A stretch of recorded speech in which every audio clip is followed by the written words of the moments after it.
This is Matador News. Good afternoon and welcome to Matador News. I'm Lauren Turner-Dunn. And I'm Miles Spencer. Authorities in San Bernardino are searching for a man who shot and wounded a San Bernardino County Sheriff's deputy. The deputy was taken to the hospital but was later released in good condition. The bullet hit his body armor. The shooting occurred earlier this morning and after the man tried to rob a Hesperia gas station. Authorities have released the image of the suspect and they say he was driving a four-door black sedan. A man has turned himself into Los Angeles police in connection with the hit and run that killed a 5-year-old boy in Florence 2 days ago. 19-year-old Homer Watford struck the boy, but only turned himself in when surveillance tape was discovered. The boy was involved in a fatal car accident was Ronald O'Neill Jr. O'Neill would have turned 6 in May. Police in Koreatown have arrested a man for attacking a woman with a hammer. Police say the attack happened after a Korean man asked the woman if she was Korean. When she responded yes, he started hitting her with a hammer. The 24-year-old woman was rushed to the hospital with multiple injuries, but later was released. President Trump is backtracking on his accusations that former President Barack Obama wiretapped him during the recent presidential campaign. Trump says wiretapping covers a lot of different things, redefining the term he used against Obama. White House Press Secretary Sean Spicer told reporters that the president used the word wiretap in quotations to mean a broadly surveillance and other activities. FBI Director James Comey and U.S. Attorney General Jeff Sessions both denied Trump's accusation and say no evidence has been found to support it. The Trump administration has announced one of its $1.5 trillion budget outline. It boasts government funding for defense, homeland security, and veteran affairs. But huge cuts are proposed in labor, agriculture, the State Departments, and the EPA. Those agencies would see cuts between 20 to 30%. The 2018 budget blueprint is not final, but it needs to be approved by Congress. A federal judge in Maryland has blocked part of President Trump's executive travel ban. Trump signed the order that would have barred citizens in 6 Muslim countries from entering the U.S. Activists demonstrate outside the White House protesting the ban. Trump's ban now has been blocked by federal judges in Maryland and Hawaii. The White House says they will appeal to the rulings. A North Korean diplomat has denounced the U.S. deployment of the anti-missile system in South Korea. U.S. forces deployed THAAD, or the Terminal High Altitude Area Defense, in South Korea earlier this month. The North Korean diplomat said in China that the deployment raises tensions. THAAD is not only deployed against North Korea, its aim is to contain North Korea, China, and Russia. Obviously, THAAD will severely destroy the strategic balance of the Northeast Asia and the Asia-Pacific region. He also says that North Korea will continue to strengthen its defense as a result. North Korea fired 4 ballistic missiles earlier this month that landed in the Sea of Japan. Secretary of State Rex Tillerson is calling for a new approach towards North Korea. He spoke in Tokyo, ahead of stops in Seoul and Beijing. Tillerson didn't outline a new approach, but says one is needed. The diplomatic and other efforts of the past 20 years to bring North Korea to a point of denuclearization have failed. So we have 20 years of failed approach. Tillerson says it's time for the U.S. to stop throwing money at a solution that's not working. The United States provided $1.35 billion in assistance to North Korea as an encouragement to take a different pathway. That encouragement has been met with further development of nuclear capabilities, more missile launches. Chinese leaders are expected to present their own plan to defuse escalating tensions in the Korean Peninsula. One person was injured after the explosion at the International Monetary Fund offices in Paris. Local news reports say that the explosion might have been caused by a letter bomb. The explosion happened a day after the package containing explosives was found at the German Finance Ministry. A Greek anti-establishment radical group called Conspiracy of the Cells of Fire claimed responsibility for sending the package to Germany. It is not clear whether the cases in France and Germany are connected. IKEA has announced that all of its employees in India will be given 26 weeks of paid parental leave. The new policy will apply to both women and men, including employees who have children through surrogacy or adoption. This policy shift coincides with the new rules in India, which requires all companies employing more than 10 people to provide better maternity leave. IKEA is planning to open 25 additional stores by 2025 in India, meaning that more than 15,000 employees could benefit. Now let's go to Nathan Hoffman with sports news. USC battled back from a 17-point deficit to defeat Providence last night in the men's East Regional Championship game. Trojans won 75-71. The March Madness app. Jalen Lindsey extends the Providence lead to 12 in the second half, but the Trojans battled back. 6 minutes left, USC's Chimizi Metu gives the Trojans a 61-60 lead. Next possession, Benny Boatwright extends that lead to 3. 3 minutes left, Boatwright to Metu for this dunk, and USC stages the 7th greatest comeback in NCAA playoff history. USC now advances to March Madness to play SMU.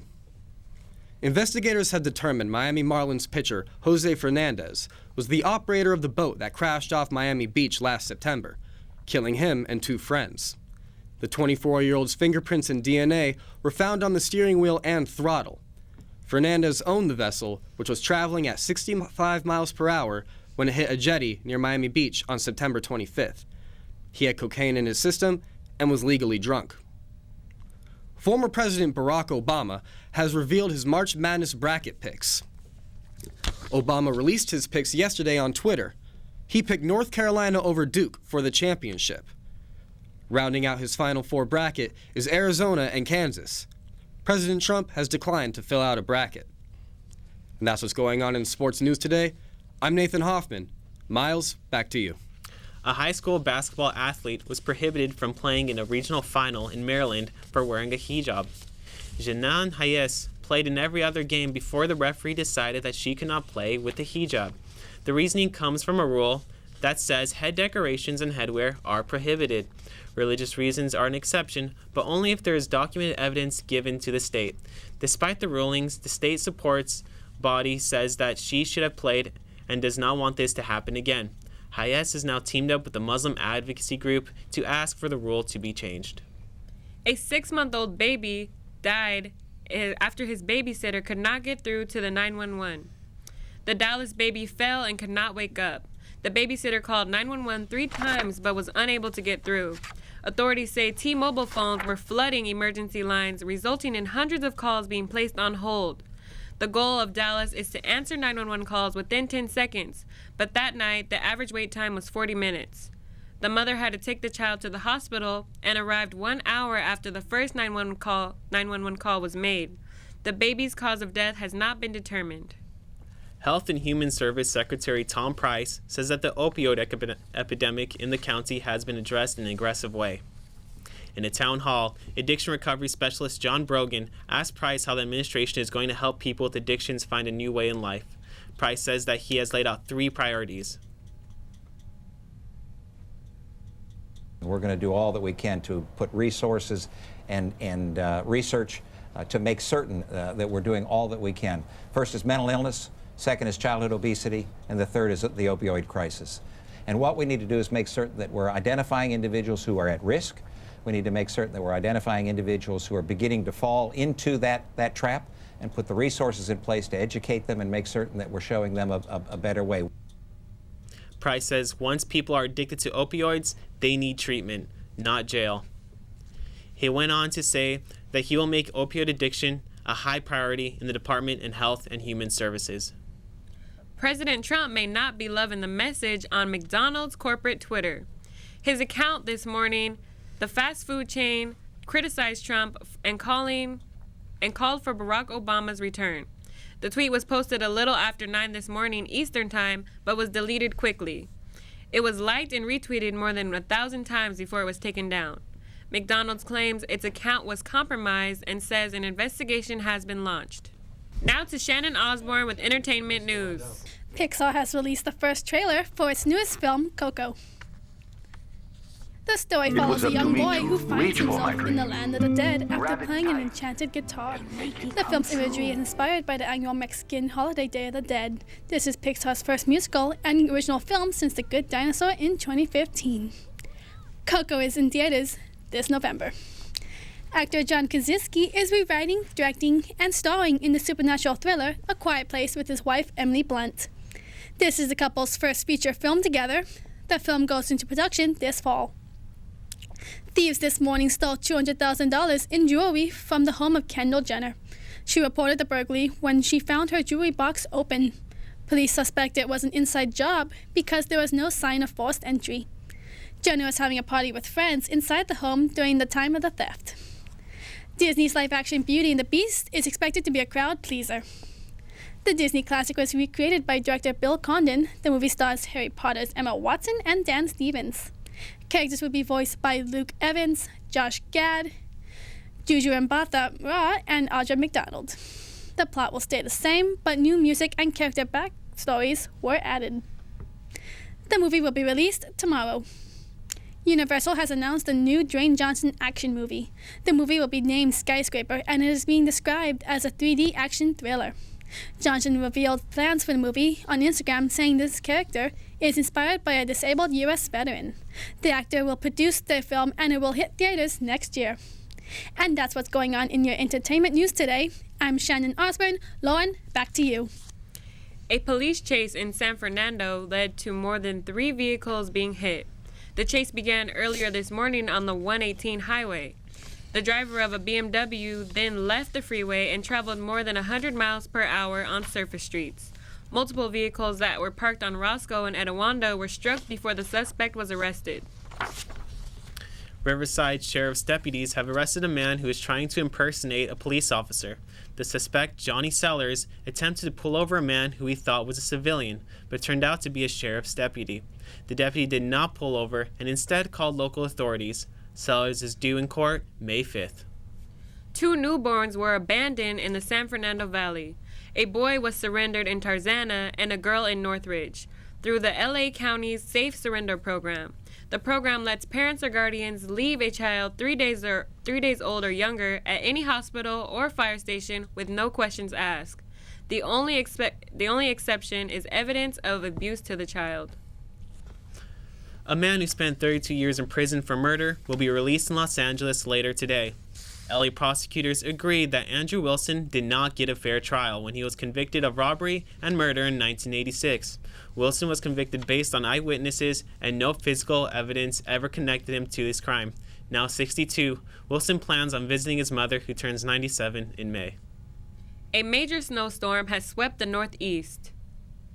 The storm is moving from New York into Canada. More than 30 inches of snow was recorded in parts of upstate New York, Pennsylvania, and Connecticut. Flights were canceled, schools were closed, and highway travel was banned due to icy roads. 5 weather-related deaths were reported. One involved a 10-year-old boy in upstate New York who died after being trapped under a pile of snow. I think it's terrible. I mean, I remember as kids when we would go out and play, how easy it could be for something to happen, but you don't think about it. A blizzard warning remains in full effect. Now let's go to Kelsey Henderson with the weather. It's a beautiful day out here in Northridge. Right now the highs are currently in the high 70s, but we are expected to hit the mid-60s later this evening. Right now the beaches are in the mid-60s, and in the Inland Empire it's about 80 degrees. But the sunshine is not going to last long. Rain is in the forecast. It's expected to start raining the beginning of next week. That's it for weather. I'm Kelsey Henderson. Miles, back to you in the studio. A juicy burger has been sold at a charity auction in Dubai for $10,000. The giant burger contains 7 beef patties, one for each of the Emirates of the United Arab Emirates. It also has aged cheddar cheese and veal bacon strips in a saffron brioche bun. The founder of Dubai lifestyle magazine Villa 88 made the winning bid. The auction was run by Pink Caravan, which raises awareness for breast cancer. Western Bagel is getting festive for St. Patrick's Day. The chain is offering green bagels and cream cheese to celebrate the holiday. They're now on sale until tomorrow, March 17th. Western Bagel first started offering St. Patrick's Day bagels in 1986 at its Woodland Hills, Van Nuys, and Westlake locations. Thank you for watching Matador News. I'm Lauren Tenor Dunn. And I'm Miles Spencer. Have a great spring break.